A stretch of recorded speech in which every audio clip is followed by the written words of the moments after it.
ঢাকাই সিনেমার শীর্ষ নায়ক শাকিব খানের নতুন সিনেমা তাণ্ডব নিয়ে ইতিমধ্যে শোরগোল ফেলে দিয়েছে সিনেমা প্রেমীদের মধ্যে। সিনেমাটি ঈদুল আজহায় মুক্তি পাবে বলে জানা গেছে। এই সিনেমার পরিচালক হিসেবে দায়িত্ব পালন করছেন তরুণ নির্মাতা রায়হান রাফি, যিনি সুরঙ্গ ও তুফান সিনেমার মতো সফল কাজের জন্য বেশ পরিচিত। আমার লাইফে কম বলে কিছু নাই, আমার লাইফে শুধু তুফান হবে, তুফান।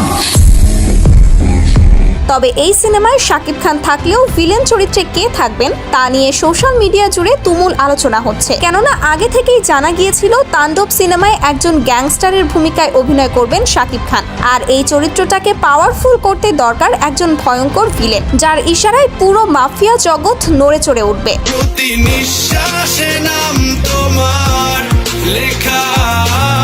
আর এবার ইনসাইট নিউজ অনুযায়ী জানা গেছে এই সিনেমার ভিলেন চরিত্রে হাজির হবেন টলিউডের আরেক হিট নায়ক রুবেল, যা দর্শকদের জন্য হতে পারে বিশেষ কিছু। Hello brother.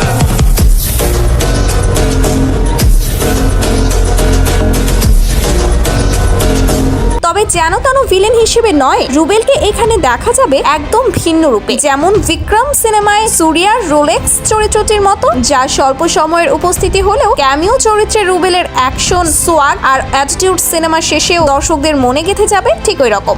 করেই রাফি ভাই ফোন করা, দেন আমরা বসলাম। আমি গ্রেটফুল রাফি ভাইয়ের কাছ থেকে। সো গাইস, শাকিব খানের সাথে টক্কর দিতে ভিলেন রূপে অ্যাকশন রুবেল কতটা ভয়ানক হবে সেটা অবশ্যই কমেন্টে জানাতে ভুলবেন না। আর এরকমই সব আপডেট পেতে আমাদের চ্যানেলটি সাবস্ক্রাইব করে রাখবেন। ধন্যবাদ।